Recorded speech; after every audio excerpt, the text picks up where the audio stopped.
السلام علیکم۔ بسم اللہ الرحمن الرحیم۔ چاروں جانب سناٹا چھا چکا تھا۔ رات کا پچھلا پہر تھا، ہر طرف خاموشی کا راج تھا، لیکن میرے اندر ایک عجیب سی ہلچل مچی ہوئی تھی۔ رات لوگوں کے سکون کی ہوتی ہے، پر میرے نصیب میں سکون کب کا ختم ہو چکا تھا۔ جب سے میں اس شہر میں آیا تھا تب سے در در کی ٹھوکریں ہی کھا رہا تھا، دن بھر سڑکوں کی کھاک چھاننا، مگر کہیں مزدوری نہیں ملتی تھی۔ رات کو میں اس مزار پہ بھکاریوں کی طرح بیٹھ جایا کرتا، اور لوگ جب کھانا تقسیم کرتے تو مجھے بھی دیتے، اور اسی طرح بس ایک وقت کا کھانا کھا لیا کرتا۔ زندگی کبھی اتنی مشکل ہو جائے گی میں نے کبھی بھی نہیں سوچا تھا۔ آج تو رات بھی بہت خوفناک سی لگ رہی تھی۔ مزار کے سارے فقیر سو چکے تھے، مگر نیند میری آنکھوں سے کوسوں دور تھی۔ اتنے میں نے ایک عجیب سی آواز سنی۔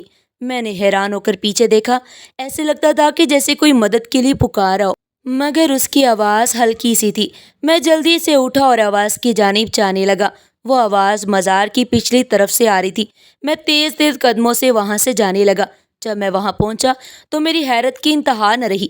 وہاں ایک بوڑھی عورت زمین پہ گری پڑی تھی اور اپنا پیر پکڑ کر کراہ رہی تھی۔ میں جلدی سے بھاگا۔ خالہ، کیا ہوا؟ تم یہاں کیا کر رہی ہو؟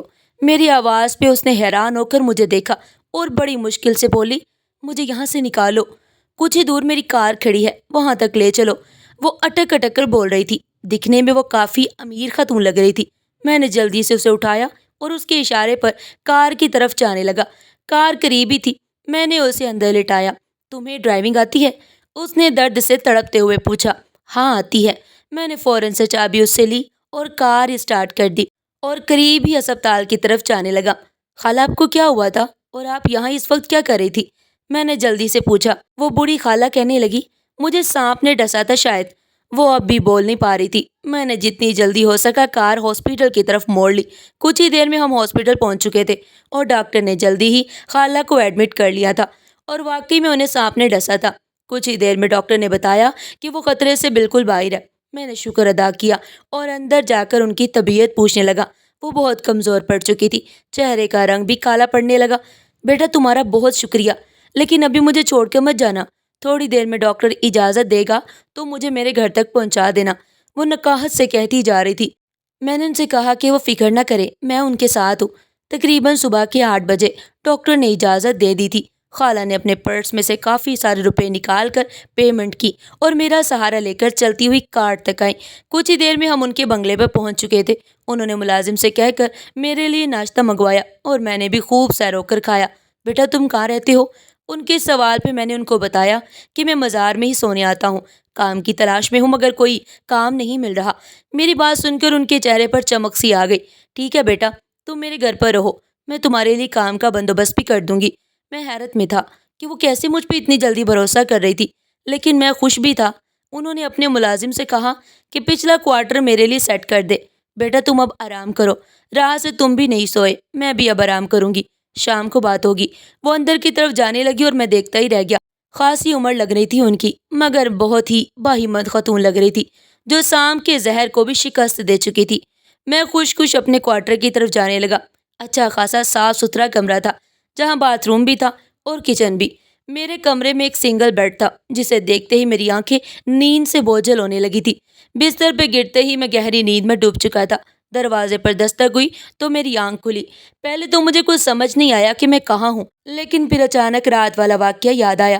کون؟ میں نے پوچھا۔ نوید، بیگم صاحبہ آپ کو چائے پہ بلا رہی ہیں، ملازم نے جواب دیا۔ میں جلدی سے اٹھا اور منہ ہاتھ دھو کر باہر آیا۔ ملازم کھڑا تھا۔ سنو بھائی، کیا وقت ہوا ہے؟ میں نے پوچھا تو وہ بتانے لگا کہ شام کے 6 بج رہے ہیں، یعنی میں اچھی خاصی دیر تک سویا تھا۔ بیگم صاحبہ باہر لان میں بیٹھی تھی۔ کچھ ہی دیر میں چائے اور لوازمات آ گئے۔ میں نے سوچا ہمارے لنچ کا وقت گزر گیا، اب کچھ ہلکا پھلکا سا کھا لیتے ہیں۔ چائے کے ساتھ وہ مسکراتے ہوئے کہنے لگی، میں تو کم ہی کھاؤں گی، لیکن تم پیٹ بھر کے کھاؤ۔ اور میں نے سچ میں پیٹ بھر کے کھایا۔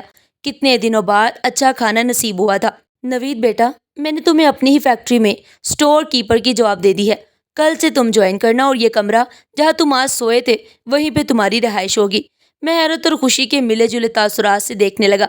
ایسے نہ دیکھو، کل تم نے میری جان بچائی، اگر تم نہ ہوتے تو آج میں زندگی کی جنگ ہار چکی ہوتی اور تم نے پوچھا کہ میں وہاں کیا کہہ رہی تھی، تو اسی مزار کے پچھلے احاطے میں میرے مرحوم شوہر کی قبر ہے، اور کبھی کبھار جب دل بہت ہی غمزدہ ہوتا تو میں ان کی قبر پر جا کر بیٹھ جاتی ہوں۔ پچھلے ہی سال ان کا انتقال ہوا تھا، اور اب تک میں یہ صدمہ برداشت نہیں کر پا رہی ہوں۔ کل رات بھی مجھے ایسے لگا جیسے فیاض مجھے پکار رہے ہیں، اور میں اسی وقت چلی آئی، اور وہاں کوئی سام چھپا بیٹھا جس نے وہ خاموش ہوئی تو میں نے دیکھا کہ ان کی آنکھیں نم تھی۔ مجھے آپ کے شوہر کا بہت دکھ ہے، لیکن ایک اجنبی پر آپ کیسے بھروسہ کر سکتی ہیں؟ تب وہ مسکرانے لگی۔ کل رات میں نے سونے کی بھاری چین پہن رکھی تھی، اور میرے بیگ میں ہزاروں روپے تھے، میرا قیمتی موبائل اور کار، کتنی ساری چیزیں تھی جنہیں تم آسانی سے چرا کر بھاگ سکتے تھے۔ میں تو ویسے بھی موت کے منہ میں تھی، مگر بیٹا تم نے میری کسی چیز کی طرف دیکھا تک نہیں، اسی لیے میں سمجھ چکی ہوں کہ تم ایک ایماندار انسان ہو۔ ان کی بات پہ مجھے سکون ملا تھا۔ میں نے ان سے وعدہ کیا کہ میں بہت محنت کروں گا، بہت مشقت کروں گا۔ میں دن رات بھر فیکٹری کے اسٹور میں بیٹھا رہتا، اور جو سامان نکالا جاتا اس کی لسٹ بناتا اور رسید لکھتا، ہر چیز کا خیال رکھتا۔ بنا رسید کی کوئی چیز نہ باہر جاتی نہ اندر آتی۔ میں زیادہ پڑھا لکھا نہیں تھا، کیونکہ جب سے میں نے ہوش سنبھالا تھا اپنے ابا کو کبھی پیار سے بات کرتے نہیں دیکھا تھا۔ ہر وقت وہ ڈانٹ ٹپٹ سے کام لیا کرتے، اور ان کے ڈر کی وجہ سے میں ہمیشہ بہت کم مارکس لیا کرتا، اور ہمیشہ مجھے مار پڑتی۔ جب تک اماں زندہ تھی تب تک میں ان کے پیچھے چھپ کر خود کو بچا لیا کرتا تھا، مگر جیسے ہی اماں اس دنیا سے چلی گئی تب سے میں جیسے بے سہارا ہو گیا تھا۔ میں ابا کا ایک ہی بیٹا تھا، مگر کبھی انہوں نے مجھے گلے تک نہیں لگایا تھا۔ نہ جانے وہ اتنے پتھر دل کیوں تھے۔ میں 7ویں جماعت میں تھا جب اماں فوت ہوئی، اس کے بعد بھی مجھے مار پڑا کرتی تھی، مگر میں محنت کر کے پاس ہو جایا کرتا۔ لیکن جب میں میٹرک کے امتحان دے رہا تھا، انہی دنوں ابا شہر سے باہر گئے ہوئے تھے کسی کام سے، اور میں محلے کے لڑکوں کے ساتھ کرکٹ کھیلنے نکل جاتا۔ ابا کے ہوتے ہوئے یہ ممکن نہیں تھا، اور اس کھیل کود کا یہ نتیجہ نکلا کہ میں میٹرک میں بری طرح سے فیل ہو گیا۔ جیسے ہی مجھے پتا چلا تو میرے تو آسان خطا ہونے لگے۔ اگر ابا کو پتا چلا تو وہ تو مجھے جان سے ہی مار دیں گے۔ ڈر سے میرا دل بند ہونے لگا۔ ابا ابھی بھی آفس میں ہی تھے۔ وہ شام کو گھر آتے تھے اپنے شہر سے دور۔ اس شہر میں پہنچ کر مجھے خیال آیا کہ میں یہاں تو آ گیا تھا، مگر اب رہوں گا کہاں اور گزارا کیسے کروں گا؟ یہ خیال مجھے ستانے لگا۔ نہ مجھے کوئی ہنر آتا تھا اور نہ ہی مزدوری۔ لوگ کام کیسے دیتے؟ میں نے دیکھا مزدور لوگ مزار میں رات بسر کرتے اور وہیں کھانا بھی کھاتے۔ ان کی دیکھا دیکھی میں بھی وہیں رہنے لگا، اور اس رات میری قسمت اچھی تھی کہ میں جاگ رہا تھا اور زرینہ میڈم کی مدد کی، جس کا مجھے انعام ملا تھا نوکری اور گھر کا کھانا پینا سب مفت میں ہی۔ میں بہت خوش تھا۔ میڈم ہی مجھ سے بہت زیادہ خوش تھی۔ وقت ایسے ہی گزرتا رہا، اور مجھے میڈم کے پاس رہتے ہوئے 3 سال ہو گئے۔ ایک دن میڈم زرینہ نے مجھے بتایا تھا کہ ان کی ایک ہی بیٹی ہے جو لاہور میں رہتی ہے، اور وہ ان سے ملنے جایا کرتی تھی اور کافی دن وہاں رہتی تھی۔ ایک دفعہ میڈم نے مجھے بلایا اور کہا کہ مجھے تم سے بہت ہی ضروری بات کرنی ہے نوید۔ جی حکم کرے میڈم۔ میں نے سر ہلایا اور حکم کی تعمیل کے لیے جھکا دیا۔ میڈم کہنے لگی، حکم نہیں نوید، آج ایک التجا ہے میری۔ ان کے لہجے میں کچھ عجیب سی اداسی تھی۔ میری بیٹی عائشہ کی میں شادی کرنا چاہتی ہوں، مگر مجھے کسی پر بھی بھروسہ نہیں ہوتا۔ جہاں بھی رشتہ دیکھتی ہوں وہ سب میری دولت پہ نظر رکھتے ہیں، اور ایسے لالچی لوگوں میں میں اپنی بیٹی کو نہیں دے سکتی۔ وہ اپنا چشمہ ٹھیک کرتے ہوئے بول رہی تھی۔ میں خاموشی سے سنے جا رہا تھا، مگر ان کے اگلے الفاظ سن کر جیسے میں کام سا گیا۔ انہوں نے کہا کہ وہ مجھے اپنا داماد بنانا چاہتی تھی۔ یہ آپ کیا کہہ رہی ہیں میڈم؟ میں بھلا ایک ملازم، میری کیا اوقات؟ میڈم نے جلدی سے کہا، نہیں نوید، ایسا مت کہو، میری آخری امید تم ہی ہو۔ مجھے لگتا ہے کہ میرا وقت بہت زیادہ قریب ہے، اور میں اس ظالم دنیا میں اپنی بچی کو اکیلا نہیں چھوڑ سکتی۔ ان کے لہجے میں لجاجت تھی۔ آج وقت آ گیا تھا کہ میں ان کے احسانات کا بدلہ چکاتا۔ مجبور ہو کر میں نے ہاں کر دی۔ یہ سن کر وہ بہت خوش ہوئی اور مجھے کہا کہ شادی لاہور میں ہی ہوگی، کیونکہ عائشہ وہی رہنا پسند کرتی ہے۔ انہوں نے ساری تیاریاں کر لی تھی۔ کچھ دنوں بعد شادی کی تقریب تھی اور ہمیں جانا تھا لاہور، لیکن میں نے سوچا بھی نہیں تھا کہ میرے ساتھ کیا ہونے والا تھا۔ عائشہ کب سے دلہن بنی بیٹھی میری منتظر تھی، جبکہ میں ایک کشمکش میں مبتلا تھا۔ میں سوچ بھی نہیں سکتا تھا کہ زرینہ میڈم نے میرا ساتھ اتنا بڑا دھوکہ کیا۔ میں تو سمجھا تھا کہ میری بہت محنت اور ایمانداری کا انعام مجھے دیا جا رہا تھا، مگر یہ تو نہیں، یہ نہیں ہو سکتا۔ مجھے آج اور اسی وقت فیصلہ کرنا ہوگا، اس سے پہلے کہ بہت دیر ہو جائے۔ میں نے بڑی مشکل سے خود کو سمجھایا اور ہمت کر کے حجلہ اور اسی کی طرف قدم بڑھانے لگا۔ چند گھنٹوں پہلے ہی ہمارا نکاح ہوا اور میں بہت خوش تھا۔ آج میں نے صرف عائشہ کا نام سنا تھا، مگر آج نکاح کے بعد جب میں نے عائشہ کو دیکھا میرے تو آسان خطا ہو گئے۔ وہ مجھ سے عمر میں بہت زیادہ بڑی تھی۔ اس کا چہرہ میک اپ کے باوجود اپنی عمر کی چگلی کھا رہا تھا۔ میں صرف 27 سال کا تھا، جبکہ وہ کم از کم 45 سال کی لگ رہی تھی۔ اس وقت نہ جانے کیسے میں نے خود کو سنبھالا، مگر سب کے جانے کے بعد نکاح نامے میں دیکھا تو شناختی کارڈ کے مطابق عائشہ مجھ سے 13-14 سال بڑی تھی۔ میں نے خود کو کافی سمجھایا۔ زرینہ میڈم نے اس وقت مجھے سہارا دیا جب میں سخت پریشان حال تھا۔ نہیں نوید، اب تمہیں عائشہ کو اپنانا ہوگا۔ میرے ضمیر نے مجھے لعنت ملامت کی۔ میں کمرے میں آ چکا تھا۔ آتے ہی میں نے لائٹ آف کر دی تاکہ عائشہ پہ میرے تاثرات ظاہر نہ ہو۔ میں نے عائشہ سے بہانہ کیا کہ سر میں ہلکا سا درد ہے، اس لیے لائٹ آف کر دی ہے۔ پھر میں نے اسے منہ دکھائی والی انگوٹھی پہنائی۔ ہلکی سی روشنی میں وہ مجھے بہت خوش دکھائی دے رہی تھی۔ میں بھی کچھ مطمئن ہو چکا تھا، لیکن دوسری صبح جب میری آنکھ کھلی تو عائشہ ابھی بھی نہا دھو کر بال ہی بنا رہی تھی۔ جیسی میری نظر اس کے چہرے پر پڑی تو میرا دل بیٹھنے لگا۔ بنا میک اپ کے وہ اور بھی بوڑھی لگ رہی تھی۔ اب مجھ سے برداشت نہیں ہو رہا تھا۔ عائشہ تیار ہو رہی تھی اور میں بھی دل ہی دل میں تیار ہو رہا تھا۔ نہیں زرینہ میڈم، اتنا بڑا سودا نہیں کر سکتا میں۔ عائشہ جیسے ہی کمرے سے باہر گئی، میں نے جلدی سے ایک خط لکھا جس میں صاف صاف لکھا تھا کہ میرے ساتھ دھوکہ ہوا ہے، اس لیے میں عائشہ کو طلاق دیتا ہوں۔ میں نے 3 دفعہ طلاق کے الفاظ لکھے اور اپنا سامان سمیٹا۔ ابھی وہ سب ڈائننگ ٹیبل پر میرا انتظار کر رہے تھے اور میں پچھلے دروازے سے نکل آیا تھا۔ میں جلد از جلد یہاں سے دور جانا چاہتا تھا کہ اچانک کار سے ٹکرا گیا۔ مجھے ہوش آیا تو میں ایک ہاسپٹل میں تھا جہاں مجھے ڈرپ لگی ہوئی تھی اور سر پہ پٹی بھی بندھی ہوئی تھی۔ میں بامشکل اٹھنے کی کوشش کی تو وہاں ایک نرس نے مجھے کہا کہ کچھ دیر آرام کرو، ڈرپ ختم ہو جائے تو چلے جانا، تمہارا بل پے کر دیا گیا ہے۔ میں نے سکون کا سانس لیا کیونکہ فی الحال میں خالی ہاتھ تھا۔ جس کی کار سے ٹکرایا تھا اس نے مجھے یہاں تک لایا اور بل بھی پے کر دیا۔ اب پھر سے در در کی ٹھوکریں میرا مقدر تھی۔ عائشہ کو طلاق دینے کے بعد تو میڈم میرا منہ بھی دیکھنا پسند نہیں کرتی۔ اب مجھے جاب کی ضرورت تھی اور لاہور شہر میں کام ملنا آسان تھا۔ میں نے کام ڈھونڈنا شروع کر دیا اور چند دن بعد مجھے ایک شادی ہال میں نوکری مل گئی۔ مجھے وہاں کرسیاں وغیرہ سیٹ کرنا تھی اور ویٹروں کی مدد کرنی تھی۔ اس سے مجھے روز کے پیسے بھی ملنے لگے اور کھانا بھی پیٹ بھر کے ملتا۔ اس شہر میں پورا سال ہی شادی کا سیزن ہوتا تھا اور دن کو بھی شادی کا فنکشن ہوتا، رات کو بھی۔ کبھی کسی کی سالگرہ منائی جاتی، یہاں تک کہ ایک بھی دن ایسا نہ ہوتا کہ جس دن ہال بند ہوتا۔ میں اب سکون سے تھا۔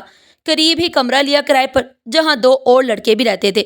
ہم تقریباً فجر کے وقت فارغ ہو کر سونے کے لیے آتے تھے اور پھر دوپہر 1 بجے سے کام شروع ہو جاتا۔ مجھے یہاں کام کرتے 1 سال ہونے کو آیا تھا۔ میں پچھلی زندگی کو بھول چکا تھا، لیکن قسمت نے ایک دفعہ پھر سے مجھے اسی چوراہے پر لا کر کھڑا کر دیا جہاں میری زندگی کے 2 باب ایک ساتھ مجھے نظر آئے۔ اس رات ہال میں شادی کا فنکشن تھا اور میں کام میں مصروف تھا۔ دلہا دلہن دونوں شادی ہال میں پہنچ چکے تھے۔ جب میں کسی کام سے اندر گیا تو جیسے اسٹیج پر میری نظر پڑی تو میرے تو پیروں تلے سے زمین کھسکنے لگی۔ یہ میں کیا دیکھ رہا تھا؟ میرا باپ دلہا بنا بیٹھا تھا اور اس کے ساتھ میری طلاق یافتہ بیوی دلہن بنی بیٹھی تھی۔ یا میرے خدایا، یہ کیا ہونے جا رہا تھا؟ میرا سر چکرانے لگا۔ میں نے دیوار تھام لی۔ مہمان اب بھی آ جا رہے تھے مگر مجھے اس شادی کو روکنا تھا، ورنہ عائشہ ابا کے لیے حرام تھی کیونکہ وہ میری بیوی رہ چکی تھی۔ میں جلدی سے بھاگتا ہوا گیا اور آج مجھے ابا کی مار سے بھی ڈر نہیں محسوس ہو رہا تھا۔ میں نے اب اتنے زخم برداشت کر لیے تھے کہ ان کے سامنے ابا کی ڈانٹ اور مار کچھ بھی نہیں تھی۔ میں اسٹیج پر چڑھا اور ابا کے قدموں میں گر گیا۔ ابا مجھے معاف کر دو، میں سسکنے لگا۔ ابا پہلے تو حیران ہو کر پیچھے ہٹے، پھر میرا سر اوپر اٹھایا۔ تو نے مجھے پہچان لیا؟ ہاں ابا، آپ کا نافرمان بیٹا۔ ابا مجھے معاف کر دیں، میں نے آپ کو بہت دکھ دیے ہیں اور آج بھی آپ کے لیے تکلیف کی وجہ بن کر آیا ہوں۔ میں کچھ کہتا اس سے پہلے ابا نے روتے ہوئے مجھے گلے سے لگایا۔ یہ دیکھ کر تو مجھے اور حیرت ہونے لگی اور مجھے پیار دے رہے تھے۔ میرے بچے، تم کہاں چلے گئے تھے؟ میں نے تمہیں کہاں کہاں نہیں ڈھونڈا۔ ابا کی داڑھی آنسوؤں سے بھیگ چکی تھی۔ میں نے ابا کو سب بتا دیا کہ کس طرح میں ڈر کر گھر سے بھاگا تھا اور کس طرح عائشہ سے میری شادی ہوئی۔ ابا، آپ اس سے نکاح نہیں کر سکتے، اس شادی کو روک دیں۔ میری بات پہ ابا سخت حیرت میں آ گئے۔ میں نے عائشہ کی طرف دیکھا تو وہ بھی حیرت سے ہم دونوں کو ہی دیکھ رہی تھی۔ میں نے اس کے سامنے ہاتھ جوڑ دیے۔ مجھے معاف کر دو عائشہ، میں پہلے بھی تمہیں دکھ دے چکا ہوں اور آج بھی تمہارا گھر بسنے نہیں دیا۔ میں واقعی میں شرمندہ تھا۔ میری بات پہ عائشہ نے گہری سانس لی۔ نہیں نوید، تم نے بہت اچھا کیا اور ہمیں اس گناہ سے بچا لیا جو ہم انجانے میں کرنے والے تھے، اور تمہیں معافی مانگنے کی ضرورت نہیں۔ مجھے پتا چل گیا تھا کہ امی جان نے تم سے میری عمر چھپائی تھی، جبکہ انہوں نے مجھے کہا تھا کہ تم سب جانتے ہو۔ امی جان نے میری شادی کی عمر اچھے رشتے کے انتظار میں گنوا دی۔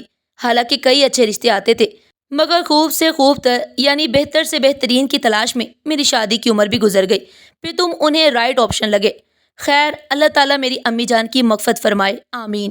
وہ چپ ہوئی تو میں حیران کن نظروں سے دیکھنے لگا۔ ہاں نوید، تمہارے جانے کے بعد وہ 1 مہینے بعد ہی مجھے چھوڑ کر چلی گئی۔ اس کی بات سن کر میں سخت ندامت محسوس کرنے لگا۔ لیکن عائشہ مجھے معاف کر چکی تھی اور ابا نے بھی مجھے معاف کر دیا تھا۔ اکلوتے بیٹے کی گمشدگی نے انہیں بالکل ہلا کر رکھ دیا تھا۔ عائشہ جا چکی تھی اور میں ابا کے ساتھ کار میں بیٹھا رہا، ایک نئی زندگی کے آغاز کے لیے۔ میں ابا کی ہر بات مانوں گا کیونکہ والدین ہماری بہتری کے لیے ہی ہم پہ سختی کرتے ہیں، مگر کاش ابا کبھی مجھ سے بھی پیار کر لیا کرتے تو آج میں نے اتنی تکلیف نہ جھیلی ہوتی اور نہ ابا اتنے سال میرے لیے تڑپتے، مگر اب کیا ہو سکتا تھا سوائے پچھتانے کے۔ ناظرین، آج کی یہ کہانی آپ کو کیسی لگی؟ اور اس طرح کی سبق آموز کہانیاں سننے کے لیے ہمارے چینل ایڈیو پن پوائنٹ کے ساتھ جڑے رہیے گا۔ کل ملتے ہیں ایک نئی کہانی کے ساتھ، تب تک کے لیے اپنا بہت سارا خیال رکھیے گا۔ شکریہ، اللہ نگہبان۔